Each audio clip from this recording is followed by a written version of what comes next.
In the third hour after Palamon had sought out Venus for his orison, up rose the sun, and up rose Emily, and hastened to Diana's sanctuary, taking such maidens as she might require.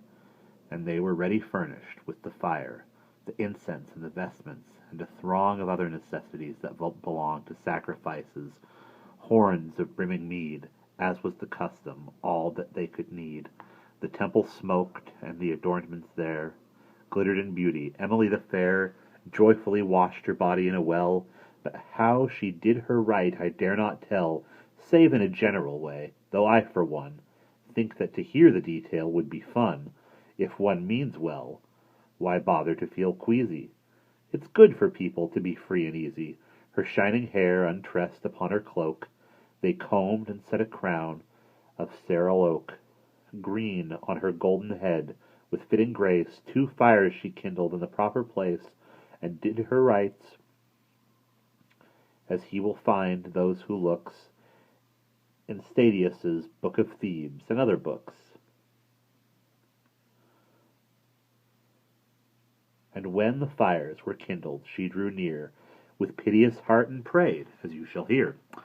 O goddess, chaste of all the woodlands green, that seest earth and heaven and the sea, O queen of Pluto's kingdom, dark and deep below, goddess of virgins, that from long ago hast known my heart, and knowest my desire, that as I may shun the vengeance of thine ire. Such as upon Actaeon once was spent, thou knowest well, O chaste omnipotent, that I would be a virgin all my life, and would be neither mistress, no, nor wife. I am, thou knowest, of thy company, a huntress still in my virginity, and only ask to walk the woodlands wild, and not be a wife, or go with child. Nor would I know the company of men, O help me, goddess, for no other can. By the 3 forms that ever dwell in thee, and as for Palamon, who longs for me, and for Arceda's passion, I implore this favor of thy grace and nothing more. Set them in amity, and let them be at peace, and turn their hearts away from me. Let all their violent loves and hot desires, their ceaseless torments and consuming fires be quenched, or turned toward another place. Yet if thou wilt not do me so much grace, or if my destiny ordains it so, that one shall have me whether I will or no, then send me him that shall desire me most, clean goddess of the chaste and virgin host. Look down upon the bitter tears that fall upon my cheeks, O keeper of us all. Keep thou my maidenhood, prosper my endeavor, and while I live a maid, I'll serve thee ever. The fires flamed up upon the altar fair, and clear, while Emily was thus in prayer. But all at once she saw a curious sight, for suddenly one fire quenched its light, and then rekindled. As she gazed in doubt, the other fire as suddenly went out. As it was quenched, it made a whistling sound, as of wet branches burning on the ground. Then from the faggot's tip there ran a flood of many drops that had the look of blood. Now at the sight she was so terrified, it almost drove her from her wits. She cried, not knowing what it was to signify, for it was fear alone that made her cry. She wept, and it was pitiful to hear. And then began Diana to appear, with bow in hand, garbed as a huntress, and said, My daughter, cease your heaviness. For thee the gods on high have set their term, and by eternal word and writ confirm that thou shalt be espoused to one of those that have for thee endured so many woes, but unto which of them I may not tell. Longer I cannot tarry. Fare thee well. And yet the fires of sacrifice that glow upon my altar shall, before thou go, make plain thy destiny in this forever. And on the word the arrows in her quiver clattered together and began to ring, and forth she went and made a vanishing. Wholly amazed at what had come to pass, Emily thought, What can this mean? Alas! Oh, take me under thy protection, Diana, for I yield to thy direction. Then she went homeward by the shortest way, and that was all. There is no more to say. Now in the hour of Mars, next after this, our sight rose up and sought the edifice of fiery Mars, to do beneath his banner his sacrifice, as was the pagan manner, in high devotion, with a piteous heart, and thus he said, his orison apart. O thou strong god of war, that art adorned in the cold realms of Thrace, and held for lord that hast every monarchy and land, of warlike men, the bridle in thine hand, and dealest them their fortunes by thy choice. Accept my sacrifice and hear my voice. And if my youth be such as to deserve thy favor, if my strength be fit to serve thy Godhead, if I may be one of thine, I pray thee then pity this pain of mine. By that same suffering and burning fire that long ago consumed thee with desire, having in use the incomparable flesh of fair, free-hearted Venus, young and fresh, holding her in thine arms and at thy will, albeit that once the time was chosen ill, seeing that Vulcan caught thee in his net, and found thee lying with his wife, but yet, by all the pain and passion of thy heart, pity me too that suffer the same smart. Thou knowest I am ignorant and young, and, as I think, more passionately stung by love than any creature dead or living.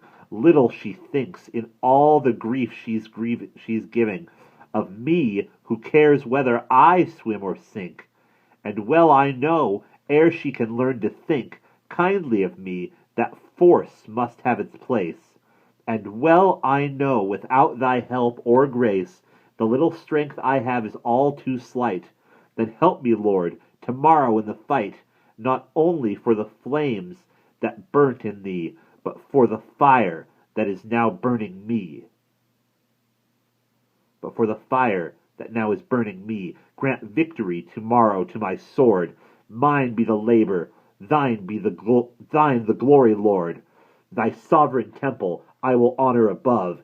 In all other places it shall be my love to work for thy delight, to use thy arts, to hang my banner, yea, my heart of hearts. Above thy altar all my company shall do the same forever. There shall be eternal fires burning before thy shrine. Nay, further to this binding vow of mine, my beard and hair, whose length and excellence has never suffered yet from the offense of razor or of shear, to thee I give, and will be thy true servant while I live. Now, Lord, have pity on a heart so sore, and give me victory, I ask no more. His prayer was over, and the rings that hung upon the portals of the temple swung. So did the doors, and clattered far and near, at which Arcita felt a touch of fear. The fires blazed, the altar glistened bright, so that the temple was suffused with light. A scented air rose upward from the ground. Arcita lifted up his head and found more incense, and he cast it on the flame with other rituals. At last the frame of mighty Mars began to shake and ring its hauberk, and he heard a murmuring, low-voiced and dimmed, that answered, "Victory!" And giving thanks and glorifying he, filled with the joyful hope that he would win, returned at once, and went to seek his inn, as happy as a bird is of the sun. Immediately an uproar was begun over this granted boon in heaven above, as between Venus, fairest queen of love, and the armipotent Mars. It did not cease, though Jupiter was busy making peace, until their father Saturn, pale and cold, who knew so much stratagems of old, searched his experience and found an art to please the disputants on either part. Age has a great advantage over youth, in wisdom and by custom. That's the truth. The old may be outrun, but not outrestrained, And Saturn slipped their argument and seasoned their fears. And Saturn stopped their argument and seasoned their fears, although it's not his nature to, and found a remedy for this to do. "My dearest daughter Venus," said old Saturn, "my heavenly orbit marks so wide a pattern. It has more power than anyone can know. In the wan sea I drown and overthrow. Mine is the prisoner in the darkling pit. Mine are both neck and noose that strangles it. Mine the rebellion of the surfs astir, the murmurings, the privy prisoner. And I do vengeance, I send punishment. And when I am in Leo, it is sent. Mine is the ruin of the lofty hall, the falling down of tower and of wall. On carpenter and mason, I their killer. 'Twas I slew Samson when he shook the pillar. Mine are the maladies that kill with cold, the dark deceits, the stratagems of old. A look from me will father pestilence. Then weep no more, for by my diligence this Palamon, your dedicated knight, shall have his lady, as you swore he might. Though Mars should help his champion none the less, peace must be made between you soon, I guess, although you do not share the same complexions. That is what brings these daily insurrections. I am your grandfather, and as before, I'll do my best to please you. Weep no more. Now I shall cease to speak of gods above, of angry Mars and Venus, queen of love, and tell you all as plainly as I can the grand result for which I first began. And that is the end of part 3 of The Knight's Tale.